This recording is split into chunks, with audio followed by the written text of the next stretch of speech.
नमस्कार, स्वागत आहे तुमचे आमच्या चॅनलमध्ये। आवाज महामुंबईचा, शोध बातमीचा, कौल मनाचा। चला तर मग आमचे चॅनल शेअर करा, लाईक करा आणि सबस्क्राइब करा। धन्यवाद। महापालिकेच्या अग्निशमन दलाच्या तत्परतेने जय भारत नाक्यावरील आग आटोक्यात।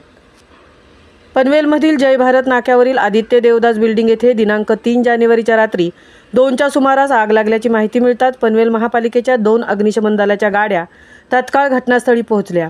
यावेळी अग्निशमन दलाच्या अथक प्रयत्नाने इमारतीमधील सर्व नागरिकांना सुखरूप बाहेर काढून आगीवर नियंत्रण आणण्यात यश मिळवले। पनवेलमधील जय भारत नाक्यावरील आदित्य देवदास बिल्डिंग येथे दिनांक 3 जानेवारीच्या रात्री 2च्या सुमारास तळमजला तसेच पहिला व दुसरा मजला या ठिकाणी आग लागलेली होती। पनवेल महापालिकेच्या 2 अग्निशमन दलाने होजरील होजच्या सहाय्याने कूलिंगचे काम केले। बिल्डिंगला लॅडर लावून बिल्डिंगच्या पहिल्या मजल्यावर आग लागलेल्या लकी बॅग्स दुकानातील साहित्य बाहेर काढून कूलिंगचे काम केले। तसेच बिल्डिंगमध्ये राहणाऱ्या ज्येष्ठ नागरिक, मुले, महिला अशा एकूण 11 रहिवाशांना रेस्क्यू करून सुखरूप बिल्डिंगच्या खाली आणले।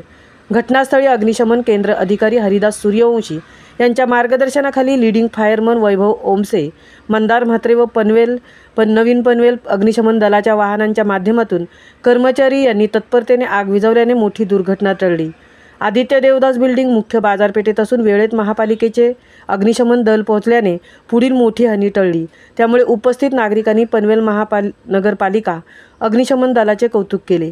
यावेळी पनवेल शहर पोलीस स्टेशनचे कर्मचारी व माजी नगरसेविका नीता माळी उपस्थित होत्या। माननीय आयुक्त श्री मंगेश चितळे यांच्या मार्गदर्शनाखाली महापालिका नागरिकांना सेवा व सुविधा देण्यासाठी तत्पर असून महापालिकेचा अग्निशमन दल अधिक बळकट करण्यासाठी सातत्याने प्रयत्न केला जात आहे। आवाज महामुंबईचा चॅनेलसाठी संजय कदमसह तृप्ती भोईर, पनवेल।